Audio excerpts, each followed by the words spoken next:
Hi guys, இன்னைக்கு நம்ம movie ரிவ்யூல எம்பிஎஸ் ஆஃப் தி வேம்பையர் படத்தோட ரிவ்யூ தான் பார்க்க போகிறோம். இந்த படம் இப்போ தமிழ் டபுளில் அவைலபிளாக இருக்குது. மறக்காம செக் அவுட் பண்ணி பாருங்க.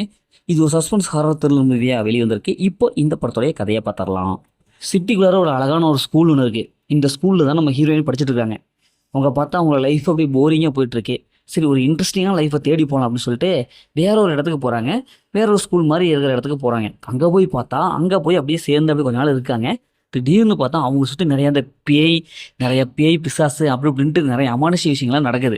அவங்களுக்கு மட்டும்தான் அது நடக்குது. இப்போ இறுதியில் இதனை பற்றின உண்மைகள் அவர் தெரிஞ்சுக்க களத்தில் இறங்குறாங்க. இப்போ இறுதியில் இதை பற்றி அவங்க தெரிஞ்சுட்டாங்களா இல்லையா, ஹீரோ லைஃப் என்னவா மாறுச்சு அப்படிங்கிறது தான் இந்த படத்தோடைய ஒன்லைன். இந்த படத்தோடைய காஸ்டியூம் பார்த்தாவே ஹீரோயினி நல்லாவே சூப்பராக பர்ஃபார்ம் பண்ணியிருக்காங்க. அவங்க சுற்றி அந்த கதை நடக்குது. அதேமாதிரி ஃபர்ஸ்ட் ஆஃப்லாம் ஓரளவுக்கு ரசிக்கிற மாதிரி கொடுத்துருக்காங்க. இந்த பேய் வர சீன்ஸ் அப்படின்னு நம்மளை பயமுறுத்துறாங்க. இந்த படத்தோட மியூசிக் நல்லாவே வந்திருக்கு. அதேமாதிரி சினிமோட்டோகிராஃபிக் சூப்பரான ஒரு விஷயம் கொடுத்துருக்காங்க. அதேமாதிரி படத்துடைய அந்த விஎஃப்எக்ஸ் கஜல் நல்லாவே வந்திருக்கு. பேயை காமிக்கிற இடம் இதெல்லாம் வந்து நம்ம பயமுறுத்திருக்காங்க. இந்த படத்தோடைய கிளைமேக்ஸ் நல்லா ஒரு கிளைமேக்ஸ் கொடுத்துருக்காங்க. தமிழ் டபுள் வாய்ஸ் நல்லாவே வந்திருக்கு. இந்த படத்தோடைய மைனஸ்னு பார்த்தாவே கதை தாங்க. ஏன்னா இதே மாதிரி ஏகப்பட்ட படத்தில் பார்த்தாச்சு. அதே கதை தான் இவங்க எடுத்து வச்சிருக்காங்க. அதேமாதிரி சீன்ஸு செகண்ட் ஹாஃப்லாம் ரொம்ப வீக்காக இருக்குது. ஸ்க்ரீனில் பார்த்து பழக்கப்பட்ட அதே சீன்ஸ் தான். காலங்காலமாக பேய் படம்னாவே இப்படி தான்ப்பா இருக்கும் அப்படிங்கிற அளவுக்கு தான் எடுத்து வச்சுருக்காங்க. புதுசாக இவங்க எதுவுமே பண்ணலை.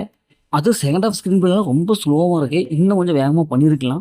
நான் சொன்ன மாதிரி எந்த ஹாரர் காட்சியாலும் நம்ம பயமுறுத்தவே இல்லை. அது செகண்ட் ஹாஃப்லாம் ரொம்ப சிரிப்பை வர வைக்குது. அந்தளவுக்கு தான் ஹாரர் காட்சிகளாக இருக்குது.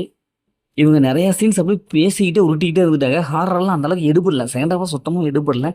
அதை கொஞ்சம் கரெக்ட் பண்ணிட்டு ஹாரர் சீன்ஸ்லாம் பக்காவாக பண்ணியிருந்தாங்கன்னா படம் நல்லா வந்திருக்கும். இந்த படத்தை ஃபேமிலியோட பார்க்கலாம். என்ன படத்தில் அந்த மாதிரி தான் இருக்குது. தனியாக பார்த்து என்ஜாய் பண்ணுங்கள். முற்று இந்த படம் இப்படி சூப்பராக சொன்னாங்கன்னா இந்த படம் ஒரு ஒன் டைம் வச்சு அப்படி தான் நாங்களும் சொல்கிறேன். ஓகே, இதே மாதிரி அடுத்த ஒரு புதிய மூவி ரிவ்யூ சந்திப்போம்.